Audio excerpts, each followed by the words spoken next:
Ferdi Louisi, bonjour. Vous êtes maire de Goyave et candidat à votre propre succession. Quelles sont, à votre avis, les qualités de bon maire? Bonjour d'abord, et bonjour à Fabrice, bonjour à toute la Guadeloupe. Il faut beaucoup de qualités pour être un bon maire. D'abord, il faut des qualités humaines, ce sont les premières qualités. Et puis, compte tenu de l'évolution de cette fonction, des responsabilités, il faut aussi des qualités de bon gestionnaire, des qualités d'écoute, et puis aussi des qualités d'action. Voilà. Et à la limite, je dirais même que maintenant, un maire, il doit savoir anticiper, voir les choses venir. Et vous pensez que vous avez toutes ces qualités-là? Pour ce qui me concerne, sans avoir à me juger par moi-même, j'ai des valeurs. Et je pense que dans les valeurs qui me portent, de par l'éducation que ma famille m'a donnée, ces qualités en font partie. Vous communiquez beaucoup, vous voulez vous mettre en lumière ou vos réalisations, à votre avis, ne sont pas suffisamment visibles, perceptibles pour la population guayabienne? Non, nous communiquons au niveau de l'équipe municipale, de la municipalité, parce que c'est une obligation légale d'abord. La loi nous fait obligation, dans le cadre de la démocratie, de communiquer. Deuxième élément, parce qu'une population qui nous confie un mandat a besoin de savoir qu'est-ce que fait un maire. Troisième élément, parce que les médias que vous êtes, vous n'avez pas la possibilité de nous permettre de communiquer sur toutes nos manifestations, malheureusement. La population a augmenté sous votre mandature. Est-ce que c'est quelque part consolider la réputation de votre commune comme territoire d'octroi ou c'est vraiment une politique d'attractivité? C'est une vraie politique d'attractivité, vous avez raison de le dire. Cette augmentation de la population sur ces dernières années témoigne d'abord d'une dynamique sur le territoire. On l'a mise en place d'abord en permettant d'avoir une fiscalité attrayante. Deuxièmement, en préservant le cadre environnemental de la commune de Goyave. Il ne faut pas oublier que notre commune, c'est 2 tiers d'espace naturel et d'espace agricole, 1 tiers d'espace urbanisé. Et puis troisièmement, en définissant une politique de l'habitat qui ne soit pas, depuis que je suis au pouvoir en gouvernance depuis 2008, qui ne soit pas une politique d'un habitat trop d'abord diffus ou trop concentré. Donc on veille à ce que le lien social soit assuré et nous mettons en place un certain nombre de politiques d'accompagnement des familles pour permettre qu'à Goyave, ils fassent bon vivre et bien vivre. En témoignent les 6 centenaires que nous avons sous l'année 2019 au niveau de notre commune de Goyave pour 8000 habitants. Et que faire justement par rapport à cette évolution démographique? Que faire pour assurer, j'allais dire, les besoins primaires, le bien-être de cette population? Alors, sur plusieurs domaines, nous avons eu à intervenir. D'abord, nous avons mis en place un certain nombre de politiques sur le plan de la réussite scolaire. Premier élément, sur le plan sportif. Deuxième élément, sur le plan culturel. Et à chaque fois, nous accompagnons nos politiques, soit par des équipements, soit par des animations, soit par de l'éducation, soit par de la pédagogie. Troisième élément, en faisant beaucoup, mettant beaucoup l'accent sur la démocratie participative. Et là encore, je vous le dis, que vous dites que nous communiquons beaucoup, mais en fait, nous assurons une grande transparence, notamment en relayant les éléments au niveau du conseil municipal qui se déroule en live. Et également, un point particulier, c'est que nous avons permis, au sein de notre conseil municipal, à la population de venir et de poser des questions pendant les 30 premières minutes. Et autrement, nous faisons un accompagnement des personnes âgées. Alors, nous faisons en sorte qu'aucune génération ne soit laissée pour compte. Et c'est toute la force de la politique que nous avons eu à mener ces derniers temps pour justement assurer ce que vous disiez tout à l'heure, le bien-être ou le mieux-être de la population. Selon le principe de l'émission, vos adversaires ont la possibilité de vous poser des questions, de vous interroger. On commence par Bernard Zora. Écoutez sa question. Le plan de prévention de risques naturels permet à l'État de classer les zones d'une commune par catégorie de risque et niveau de danger. Concernant la ZAC de l'Aiguille, quel est votre positionnement sur son classement? Présentez-nous le plan d'action en cours pour préserver la situation des habitants et les infrastructures en place en toute légalité depuis bientôt 20 ans.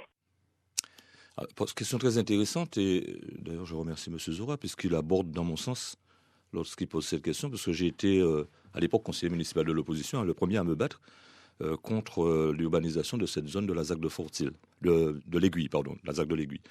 Aujourd'hui, nous l'avons déjà défini dans le plan local d'urbanisme et nous avons discuté avec le partenaire l'État pour dire qu'il faudra envisager à terme une délocalisation de la zone. Bon, il y a plus de 2000 habitants puisque c'est une zone à forte densité de logements collectifs et nous l'avons donc intégré ces risques naturels dans notre plan local d'urbanisme. Nous l'avons intégré dans notre PADD et puis nous avons dégagé déjà à l'horizon des 10 à 20 ans qui viennent des zones où on va transférer cet habitat. Alors, c'est particulier parce qu'il y a à la fois des populations qui sont en accession à la propriété, et puis vous avez aussi du locatif très social.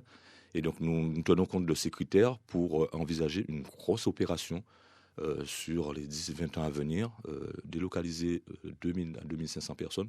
Ce n'est pas chose facile, d'autant plus que les bâtiments qui ont été réalisés ont fait l'objet de prêts de la part des bailleurs sociaux, puisqu'il n'y a aucun bâtiment qui appartient à la commune et qui nous appartient justement de veiller à ce que la population... Alors, en attendant, nous faisons un travail important avec le Parc national sur le génie écologique au niveau de la rivière, de la petite rivière de Goyave, pour atténuer les effets éventuellement des crues qu'il pourrait y avoir au niveau de la zone. Mais c'est un sujet qui est amplement développé au niveau du plan local d'urbanisme de la commune que nous avons adopté en mars 2017. Et c'est au tour de Jean-Philippe Sillemont de vous poser sa question. Écoutez. Une question à ce monsieur qui a sacrifié Goyave, c'est qu'après 25 ans de politique de première pierre, on a honte. On a eu 25 ans de coupeurs de ruban chez les autres, mais rien pour nous à Goyave. On a perdu notre église, notre salle des fêtes, notre stade clôturé. On est toujours sans bibliothèque. Mais par contre, on a hérité d'un pluie de couillonneur. Le bourg de Goyave est toujours en jaune rouge. Le déficit se creuse. Alors, quelqu'un nous fait encore. Qu'attend-il des Goyaviens, lui qui n'a rien donné en 25 ans? Gambo qui Gambo même pèse une Goyave, tellement ça fait noir. À quoi nous servira-t-il qui en 25 ans, il a brillé par son incompétence et son mépris pour Goyave? Voilà, c'est question enfin, oui. Je vous fais sourire, M. Danican. Non, je pense que à la question du plus, ça a été répondu. Je crois que la question de M. Zora était suffisamment pertinente pour me permettre d'apporter des éléments d'information à la population. Bon, s'agissant maintenant des ouvrages qui sont réalisés au niveau de la commune, vous le voyez, l'église est en construction, le hall des sports a été réalisé, la station d'épuration a été réalisée également pour la mettre aux dimensions, aux normes européennes. On est en train de construire une nouvelle école. L'éclairage public dans le cadre du contrat de transition écologique a été repris, puisqu'on a... Donc il a tout faux, ce qu'il dit, c'est du n'importe quoi. Totalement. Je crois que en plus, il y a un aspect polémiste et caricatural dans ces propos que je dénie totalement, totalement faux, totalement à côté de la plaque.